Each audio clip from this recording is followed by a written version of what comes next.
지난주에 우리 오후 성경 공부 시간에 저희가 배운 것들이 있었습니다. 우리가 구원이 무엇인지, 구원자가 누구인지, 예수라는 이름의 뜻도 저희가 배웠고요. 또 죄로부터 구원받는 일이 왜 필요한지, 또 죄의 결과로 주어지는 사망이 어떤 것인지, 얼마나 무서운 것인지, 그런 것들도 우리가 보았습니다. 구원이란 위험한 상황에서 구조되는 것을 말한다고 했습니다. 소방관이 불 속에 뛰어들어서 이 불에 타줄 것 같은 이 사람을 건져내는 거, 구조하는 거, 또 수상안전요원이 물 속에 뛰어들어가서 허우적거리며 죽어가는 사람을 건져내는 일, 이런 것들을 구원이라고 하였습니다. 특별히 죄 가운데서 영원히 멸망당할 이 세상에서 사람을 구해내는 것을 구원이라 하였고, 이렇게 구원해 주시는 구원자의 이름이 바로 우리 예수님이다. 이것을 배웠습니다. 예수라는 이름의 뜻도 우리가 배웠죠. 자기 백성을 그들의 죄들에서 구원할 자. 마태복음 1장 21절에 그렇게 쓰여 있습니다. 죄의 싹지 사망이라는 것도 저희가 배웠고, 이 사망이 무엇인지에 대해서 저희가 배웠습니다. 먼저 이 사망이 세 가지가 있었는데 기억나시나요? 육체적인 사망이 있었습니다. 사람의 몸에서 우리의 혼이 떨어져 나가면, 분리가 되면 그것이 죽음, 육체적인 사망이다 했습니다. 다 같이 히브리서 9장 27절 한번 펴보겠습니다. 히브리서 9장 27절입니다. 히브리서 9장 27절 말씀. 네, 다 같이 한번 읽어보겠습니다. 시작. 한번 죽는 것은 사람들에게 정해진 것이요, 이것 뒤에는 심판이 있나니. 아멘. 여기서 말씀하시는 사람들에게 정해진 한 번의 죽음, 이 죽음이 바로 우리의 몸에서 혼이 분리되는, 떠나가는, 그 육체적인 죽음, 사망입니다. 여러분 장례식장에 가보신 적이 있으시죠? 우리가 장례식장에 가면, 조문을 하러 가면 이 말씀이 진리라는 것을 다시 한번 떠올리게 됩니다. 사람이 결국 마지막에는 죽는구나. 한 번 죽는 것이 사람들에게 정해져 있구나. 바쁘게 살아가며 잊고 있던 이 진리가 다시 가슴에 와닿게 됩니다. 사실 사람이 한 번 죽는다는 이 진리는 예수님을 믿던지 믿지 않던지 모든 사람이 다 인정하는 진리입니다. 그렇죠? 이걸 거부하는, 이게 아니라고 하는 사람은 없어요. 다만 모른 척 하면서 아직 너무나 멀리 있는 일이기 때문에 생각하지 않고 살아갈 뿐입니다. 그런 육체적인 죽음이 있었고요. 또 영적인 죽음이 있었습니다. 생명의 하나님으로부터 단절이 되어서 하나님께 아무런 반응을 할 수가 없는 상태. 하나님께서 아무리 말씀을 하셔도 죽은 자처럼 전혀 들리지가 않고 반응할 수 없는 그런 상태가 영적인 사망이라 했습니다. 우리도 한때는 영적으로 죽어있는 상태였는데 하나님께서 우리를 살려주셨습니다. 에베소서 2장 1절 말씀에 범법들과 죄들 가운데서 죽었던 너희 하나님께서 살리셨도다. 하나님께서 우리를 살리셨다고 말씀하셨습니다. 마지막으로 이제 영원한 사망, 다른 말로 혹시 기억나시나요? 둘째 사망, 둘째 사망이라고 성경 말씀에서 하시는데, 그 둘째 사망에 대한 것도 배웠습니다. 아무리 하나님과 단절된 채라도 하나님께서는 자신의 피조물이 이 세상에 살아있는 동안에는 여전히 친절과 호의를 베푸십니다. 똑같이 햇빛도 내리시고요, 비도 똑같이 내리십니다. 때로는 믿지 않는 사람의 소원을 들어주실 때도 있습니다. 그럴 때가 있나요? 아무리 예수님을 믿지 않는 사람이라도 만약에 그 사람이 위급해서, 만약 하나님께서 계시다면 제발 도와주세요 하고 이렇게 찾을 때에 때때로 하나님께서 건져주실 때도 있습니다. 그러나 이 모든 것들은 그 사람이 하나님과 분리되어 있는 그들이 더듬어서 하나님을 찾기 위해서, 하나님을 찾으라고, 하나님께서 계시다는 것을 깨달아 알고 하나님께 오라고, 빛으로 나오라고 그들을 부르시는 그 음성입니다. 그분께서는 모든 사람이 구원을 받고 진리를 아는 데 이르기를 원하시느니라. 디모데전서 2장 4절에 말씀하셨고 우리가 잘 알고 있죠. 그런데 이렇게 하나님께서 계속 오라고 부르시고 구원받을 기회를 평생에 걸쳐 주시는데도 그 부르심에 죽을 때까지 거부한다면 그들이 가는 곳이 바로 영원한 사망, 둘째 사망, 불호수에 던져지는 것이라고 우리가 배웠습니다. 우리 다 같이 요한계시록 20장을 보겠습니다. 요한계시록 20장 말씀입니다.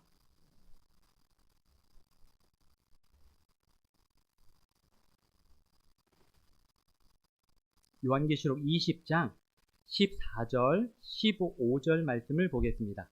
네, 저희 다 같이 한번 두 절을 같이 한번 읽어보겠습니다. 시작. 사망과 지옥이 불호수에 던져졌더라. 이것이 둘째 사망이니라. 누구든지 생명책에 기록된 것으로 드러나지 않은 자는 불호수에 던져졌더라. 아멘. 아까 우리가 히브리서 9장 27절 말씀에 한 번 죽는 것이 사람들에게 정해졌다 이렇게 배웠습니다. 그런데 두 번째 죽는 것은 아직 정해져 있지는 않습니다. 두 번째 죽는 것이 있기는 있어요. 방금 읽은 성경 말씀에 둘째 사망이 있다고 말씀하십니다. 불호수에 던져지는 것이 둘째 사망이다 이렇게 성경이 말씀하십니다. 그런데 우리가 이 둘째 사망을 당할 염려나 걱정을 할 필요가 있을까요? 있으십니까? 네, 저도 없습니다. 저는 이 둘째 사망을 당할 걱정이 전혀 없습니다. 왜냐하면 생명책에 제 이름이 기록이 되어 있습니다. 예수님의 깨끗한 보혈의 그 능력 때문에 또 하나님의 영원하신 은혜 때문에 제 이름이 생명책에 기록되어 있습니다. 여러분도 그러십니까? 네. 그런데 둘째 사망을 당하게 될지 아니면 면하게 될지 아직 정해져 있지 않은 수많은 사람들이 있습니다. 한 번 죽는 것은 정해졌어요. 누구한테나 정해져 있습니다. 돌이킬 수가 없어요. 근데 두 번째로 죽는 이 둘째 사망은 아직 정해져 있지는 않습니다. 아직은 기회가 있어요. 그런데 곧 정해지게 될 겁니다. 이 정해질 둘째 사망을 향해서 불호수를 향해서 달려가는 사람들이 우리 주변에 정말로 많이 있습니다. 여기까지가 우리가 지난주에 배웠던 내용이었습니다. 사망에 대해서까지 배웠습니다. 그렇다면 오늘은 내가 사랑하는 사람들이 이 둘째 사망을 당하지 않도록 그들에게 예수님을 전하는 방법, 그들을 예수님께로 이끄는 방법에 대해서 우리가 배우기를 원합니다. 오늘 하나님께서 저에게 이 교회에 전하라고 하신 말씀의 제목은 예수님을 전하는 방법입니다. 예수님을 전하는 방법에 대해서 같이 배우고 또 정리해보는 그런 시간을 갖는 것이 오늘의 성경 공부가 되겠습니다. 또 이 말씀 다시 한번 합니다. 히브리서 9장 27절 말씀. 한 번 죽는 것은 사람들에게 정해진 것이요. 이 말씀 믿으십니까? 네. 믿으시죠, 정말? 하나님께서는 죄를 지은 사람은 반드시 죽는다고 말씀하셨습니다. 그리고 그 말씀에 따라 사람은 정말로 반드시 죽습니다. 그냥 자연의 이치라도 죽는 게 아니에요. 죄 때문에 사람이 죽습니다. 이 세상 사람들은 사람이 왜 죽는지 모릅니다. 그런데 우리는 그 이유를 하나님 말씀을 통해서 알 수 있습니다. 죄 때문에 사람이 반드시 죽습니다. 그렇다면 이것도 믿으십니까? 그 뒤에는 심판이 있나요? 이 말씀도 믿으십니까? 이 말씀들은 우리가 믿던지 믿지 않던지 상관없이 사실이고 진리입니다. 한 번 죽는 것은 사람들에게 정해져 있고 그리고 그 뒤에는 둘째 사망의 심판이 있습니다. 그런데 정해져 있지는 않죠. 그렇다면 우리가 주 예수 그리스도를 전해야 되지 않겠습니까?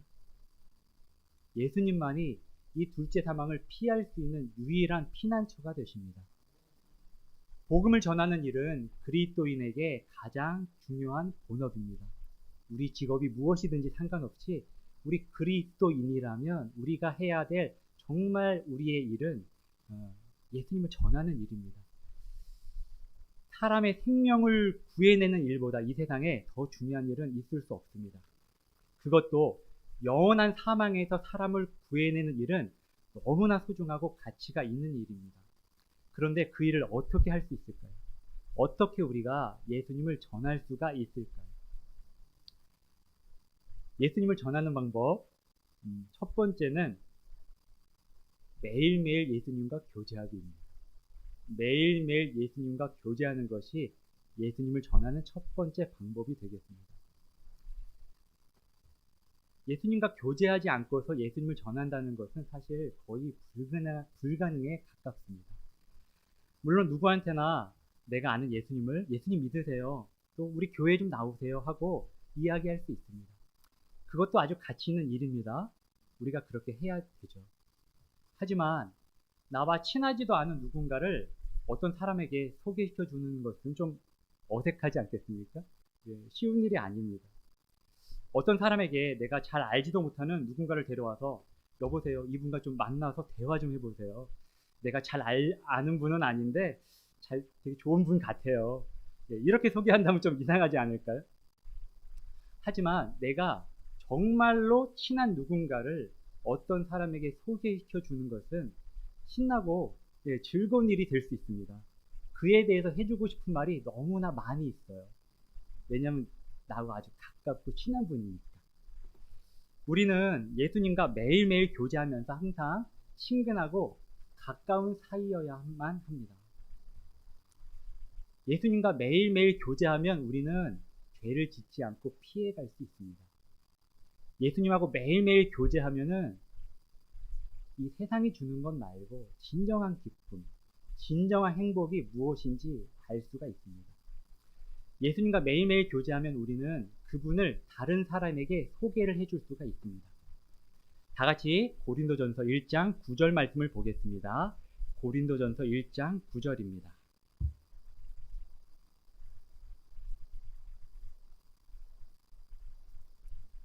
다 같이 읽어보겠습니다. 고린도전서 1장 9절 시작.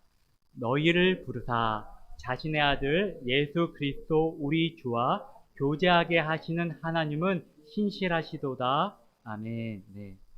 전지전능하신 창조주 하나님께서 우리를 부르셨습니다. 그냥 부르신 것이 아니라 우리의 모든 죄값을 예수님의 십자가로 다 보내시고 우리에게 너는 의인이다 라고 칭하시면서 우리를 부르셨습니다. 그리고 우리에게 누군가를 소개시켜 주십니다. 누구야? 이분과 교제 좀 하렴. 이분이 내가 사랑하는 내 아들 독생자 예수란다. 이 사람이 십자가에 못 박혔던 바로 그분이다. 이분이 널 사랑해서 죽기 위해 사람이 되신 하나님, 찬양 받으실 주 예수 그리스도이시다. 이분과 매일매일 교제하며 살아가렴. 신실하신 하나님의 음성이 이 고린도전서 1장 9절에 쓰여 있습니다. 그렇다면 우리는 이 말씀에 따라서 매일매일 예수님과 교제를 해야죠. 매일매일 성경 말씀을 읽고 탐구하는 것이 예수님과 교제하는 것이 됩니다. 우리가 요한복음 5장 한번 보겠습니다. 요한복음 5장 39절 말씀 한번 보겠습니다. 요한복음 5장 39절입니다.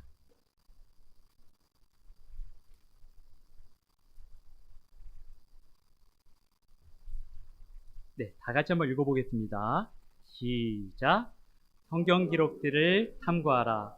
너희가 그것들 안에서 영원한 생명을 얻는 줄로 생각하는데 그것들은 나에 대하여 증언하는 것들이니라.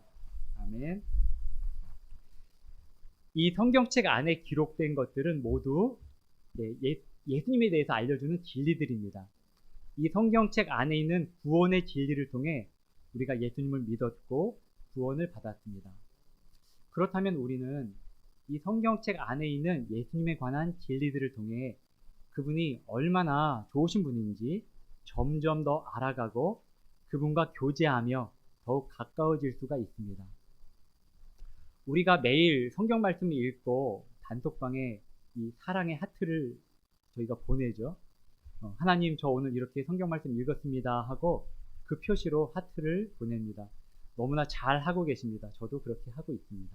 계속 그렇게 하시기를 바랍니다. 그리고 거기에 더불어 성경 말씀을 읽다 보면 우리가 잘 모르는 것들이 나옵니다.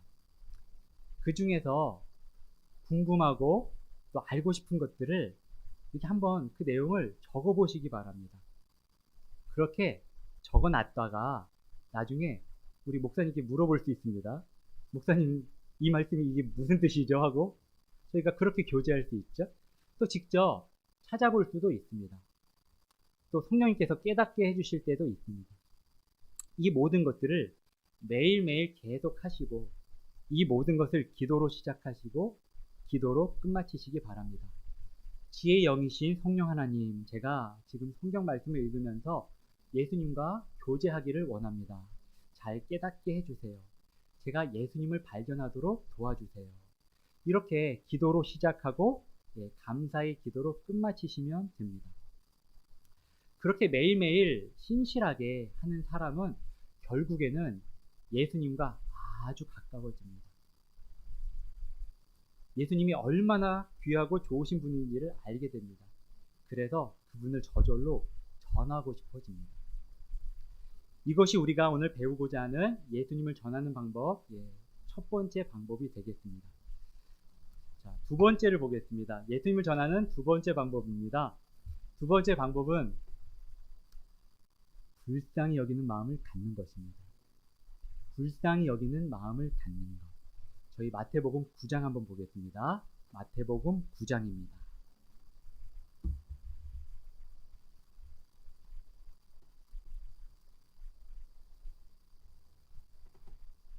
마태복음 9장 36절에서 38절 말씀을 읽어보겠습니다. 36절부터 38절 한 절씩 교독하겠습니다. 제가 먼저 36절 읽겠습니다. 그분께서 무리들을 보시고 그들을 불쌍히 여기는 마음을 가지셨으니 이는 그들이 목자 없는 양들같이 지치고 널리 흩어졌기 때문이라.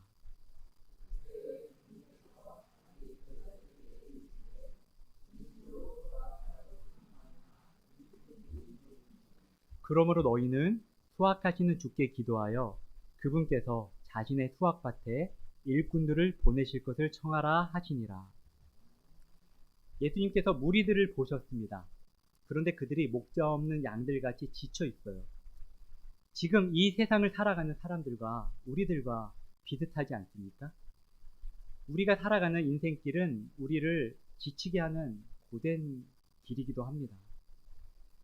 이집트의 파라오가 야곱에게 그대의 연세가 얼마나 되느냐 하고 물었을 때 야곱은 내 순례길 햇수의 날이 130년인데 그 인생길이 험악하였습니다 하고 말하였습니다. 우리 인생길도 그런 면이 있지 않습니까? 이제 예수님을 알지 못하는 사람, 예수님을 구원자로 모시지 않은 사람의 실제 현실에 대해서 한번 우리가 생각을 해보겠습니다. 사람이 태어나서 고되고 험악한 인생길을 살아갑니다. 물론 인생에는 즐겁고 좋은 일들도 많이 있죠. 그러나 그 순간들이 순식간에 금방 지나갑니다.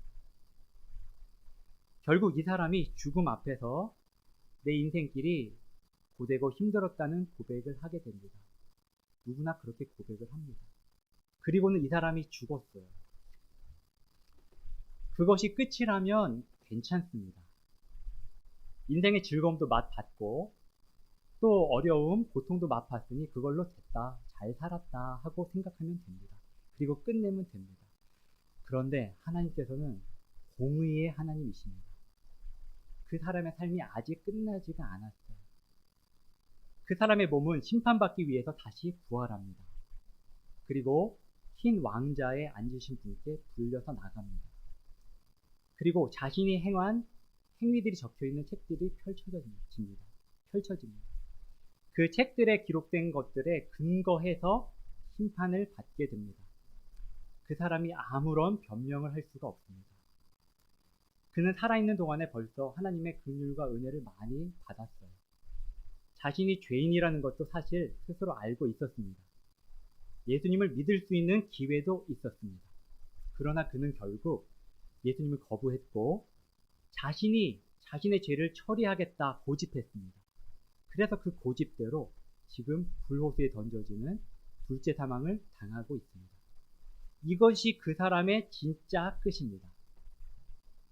영원한 불호수가 그 사람의 진짜 끝이죠. 예수님은 그들을 보시고 불쌍히 여기는 마음을 가지셨습니다. 그래서 제자들에게 말씀하셨습니다. 수확할 것은 많은데 일꾼들이 적다. 그러니까 너희가 수확하시는 분께 주께 기도해서 일꾼들을 좀 보내달라고 기도해라. 그 기도의 응답이 바로 저와 여러분들입니다. 우리가 주님께서 보내신 일꾼들이에요. 우리가 예수님처럼 그렇게 불쌍히 여기는 마음을 가지고 있습니까? 예수님은 우리를 불쌍히 여겨 주셨습니다. 그래서 고집불통이던 우리도 구원해 주셨습니다.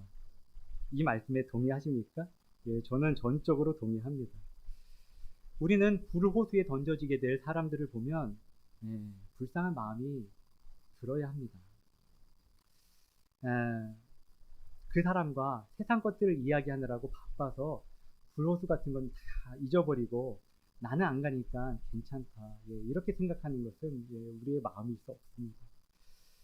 우리가 그런 마음을 갖고 있다면 예수님 마음은 아닙니다. 예수님은 우리를 불쌍히 여기셨죠. 예수님은 밖에 있는 자들도 불쌍히 여기십니다. 그래서 우리를 먼저 구원시켜 주신 겁니다. 예수님을 전하라고요. 우리는 예수님처럼 밖에 있는 자들을 향해서 불쌍히 여기는 마음을 가져야만 합니다. 내 핸드폰에 저장된 많은 사람들의 이름들이 있죠. 이 중에서 내가 예수님을 전하지 않으면 예수님에 대해서 알 수 없는 사람들, 결국 불호수에 가게 될 사람들에 대해서 불쌍히 여기는 마음을 가져야 합니다. 그렇다면 우리는 저절로 기도하게 됩니다. 나를 불쌍히 여기신 주님, 이 사람도 좀 불쌍히 여겨주세요. 그에게 주님의 일꾼을 보내주세요. 저에게 가라고 하시면 제가 가겠습니다. 제 입술을 주장해 주셔서 온유함과 겸손함으로 그리고 불쌍히 여기는 예수님의 마음으로 복음을 좀 전할 수 있도록 함께해 주세요. 도와주세요. 이렇게 기도를 드리게 됩니다. 이렇게 불쌍히 여기는 마음을 갖는 것, 이것이 예수님을 전하는 방법, 두 번째 방법이 되겠습니다. 예수님을 전하는 방법 세 번째는 성령님의 음성에 순종하여 전하러 가기입니다. 성령님의 음성에 순종하여 전하는 것이 세 번째 방법입니다. 예수님을 전하는 것, 곧 사람의 혼을 구원하는 것은 누구의 일일까요? 누구의 일이죠? 헷갈리시죠? 우리의 일 같기도 하고, 그래서 사실 이건 하나님의 일입니다. 저희의 일이 아니라 이 일은 하나님께서 원래 하시는 일입니다. 사람을 살리는 것은 오직 창조주 하나님만 하실 수 있는 하나님의 일입니다. 이 세상에는 실력 있고 유명한 의사들이 많이 있습니다. 그들은 병을 진단하고 또 수술을 하고 사람을 살려냅니다. 그런데 한번 잘 생각해 보시기 바랍니다.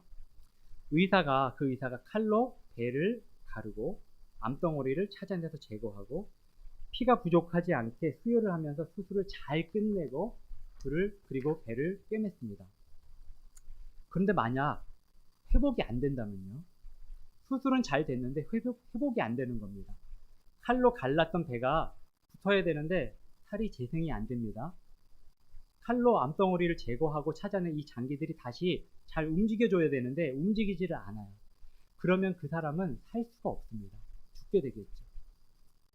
사실은 진짜로 사람의 생명을 살리는 것은 사람이 아니라 하나님께서 하시는 일입니다. 그렇기 때문에 하나님의 살아계심을 믿는 겸손한 의사들은 자신들이 할 수 있는 그 최선의 노력으로 수술을 한 뒤에 하나님께서 회복시켜 주시도록 기다립니다. 자신이 살리는 것이 아니라 결국은 창조주 하나님께서 살리신다는 것을 믿는 것이죠. 영을 살리는 일은 더더욱 그렇습니다. 오직 하나님만 하실 수가 있는 일입니다. 예수님을 전하는 것, 사람을 살리는 일은 사람 입으로 나오는 말이 하는 것 같지만 사실은 사람이 도울 필요가 전혀 없고 하나님께서 혼자서도 하실 수 있는 일입니다. 말씀만 하시면 되죠. 하나님께서 말씀만 하시면 사람이 살아납니다. 그런데 놀랍게도 하나님께서는 이 사람을 살리는 귀한 일을 구원받은 사람과 함께 하기를 원하십니다. 그래서 우리에게 일을 맡기셨습니다. 사도행전 1장 8절 말씀을 찾아보겠습니다. 사도행전 1장 8절입니다.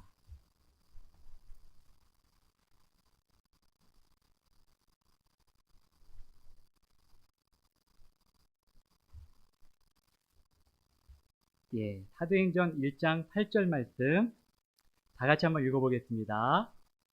시작. 오직 성령님께서 너희에게 오신 뒤에 너희가 권능을 받고 예루살렘과 온 유대와 사마리아와 땅의 맨 끝 지역까지 이르러 나를 위한 증인들이 되리라 하시니라. 아멘. 예수님께서 말씀하셨습니다. 너희에게 성령님께서 오시면 너희가 나를 위한 증인들이 될 것이다. 땅의 맨 끝 지역까지 가서 나에 대해서 전하라. 이 명령을 제자들에게 또 구원받은 우리들에게 주셨습니다. 천사들에게 이 임무를 맡기지 않으셨습니다. 하나님께서는 구원받은 성도들에게 나를 위한 증인이 되라고 말씀하셨습니다. 왜냐하면 우리와 함께 우리를 통해서 하나님께서 일하시고 영광 받으시기 원하시기 때문입니다. 부족한 우리를 쓰시기 원하시는 것이죠. 하지만 사람의 영을 살리는 일은 그 주체가 우리가 아닙니다. 하나님께서 하시는 것이고 바로 성령님께서 하시는 일입니다. 그렇기 때문에 우리는 성령님의 음성에 순종해서 전하러 가면 됩니다. 그러면 그 놀라운 하나님의 일에 동참을 할 수가 있게 됩니다. 위급한 환자를 수술할 때 간호사는 의사가 수술을 잘 할 수 있도록 준비를 합니다. 여러 가지 칼을 준비하고 수술 도구들을 소독하고 준비를 하겠죠. 그러면 의사가 어떠한 도구를 요구할 때에 그 도구를 의사의 손에 이렇게 쥐어줍니다. 그러면 그 의사가 그 도구를 가지고 수술을 집도하죠. 어떻게 보면 우리의 일이 이것과 좀 비슷합니다.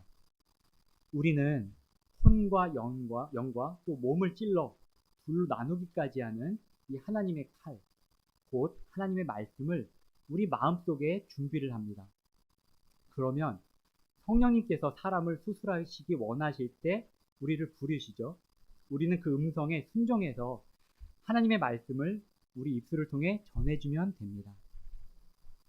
우리는 온유함과 겸손함으로 전하면 되고 그 사람을 살리시는 것은 바로 성령님의 일이십니다. 다만 우리는 성령님의 음성에서 순종할 필요가 있습니다. 불쌍히 여기는 긍휼의 마음을 가지고 그들에게 전하러 가면 되는 것입니다. 지금까지 우리는 예수님을 전하는 방법 이 세 가지를 한번 살펴봤습니다. 첫 번째가 매일매일 예수님과 교제하기. 매일 성경 말씀을 읽고 참고하는 것이 교제하는 것이었죠. 두 번째, 불쌍히 여기는 마음 가지기였습니다. 둘째 사망을 향해 달려가는 이 혼들을 볼 때에 불쌍히 여기는 마음, 긍휼의 마음을 가지는 것이 바로 예수님의 마음이죠. 이 마음을 가지는 것이 두 번째였습니다. 세 번째가 성령님의 음성에 순종하여 전하기였습니다. 성령님께서 예수님을 전하라고 하실 때 그러한 부담의 마음을 우리한테 주실 때 그때 거부하지 말고 순종해서 하나님의 말씀을 가지고 가는 것입니다. 그리고 전하는 것이죠. 이 세 가지가 사실은 예수님을 전하는 자가 가져야 될 사실은 기본 자세입니다. 이 세 가지의 기본 자세를 갖추고 난 다음에 우리가 이 다음에 여러 가지 진리들을 그 상황에 맞게 바로 전하면 됩니다. 하나님께서 하늘과 땅을 창조하신 것, 우리도 하나님께서 만드신 피조물이라는 것, 죽음이 인생의 끝이 아니라는 것, 죽음 뒤에는 심판이 있다는 것, 모든 사람이 죄인이라는 것, 거기에 나도 포함이 되어 있다는 것, 죄인이 가야 할 곳은 영원한 불호서라는 것, 둘째 사망이 반드시 있다는 것. 죄인은 스스로 구원할 수가 없고 예수님만 구원할 수 있는 능력이 있고 자격을 갖추고 계시다는 것. 구원은 값없이 받는 하나님의 선물이라는 것. 그리고 예수님을 믿기만 하면 그 선물을 주신다는 것. 예. 이 말씀들을 우리 마음속에 준비해서 우리가 온유함과 겸손함으로 전할 때에 성령 하나님께서는 말씀의 칼을 사용하셔서 그 사람을 살리십니다.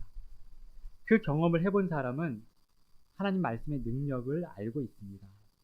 우리도 그 말씀의 능력으로 우리도 그렇게 구원을 받았습니다.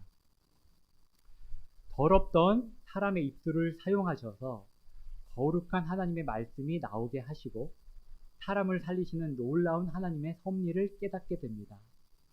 그리고 하나님께 영광과 감사를 드리게 되죠. 사랑하는 말씀사랑 침례교회 성도 여러분, 여러분은 예수님을 전하는 삶을 살기 원하십니까? 예, 저도 그렇게 원합니다. 진심으로 예수님을 전하는 삶이 되기를 원합니다. 하나님께서는 원하지 않는 사람을 억지로 사용하시는 분은 아닙니다. 우리가 오전에도 배웠지만 하나님께서는 우리에게 자유를 주셨고 자유의지를 주셔서 그 자유의지를 가지고 하나님께 나오는 것을 좋아하시고 그 자유롭게 하나님을 섬기는 것을 주님께서 기뻐하시죠. 하지만 하나님께 진정으로 사용되어지기를 원하는 사람은 하나님께서 원하는 마음도 주시고 행하게도 하십니다. 저는 우리 모두가 예수님을 전하는 사람이 되면 좋겠습니다. 가족에게, 친구에게, 지인들에게 예수님을 전하는 사람. 예수님을 전하기 위해서 눈물로 기도하는 사람. 예수님을 전하기 위해서 말씀의 칼을 마음속에 항상 잘 준비를 하는 사람.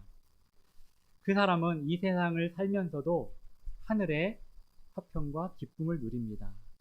흔들리지 않는 진정한 행복도 누립니다. 또 더불어 영원한 보상도 누립니다. 무엇보다도 내가 그렇게 전하던 그 예수님의 얼굴을 공중에서 실제로 마주하게 될 때에 그 누구보다 더 큰 기쁨을 맛보게 될 것입니다. 예, 우리 다 같이 찬송가 352장을 같이 찬양드리기 원합니다.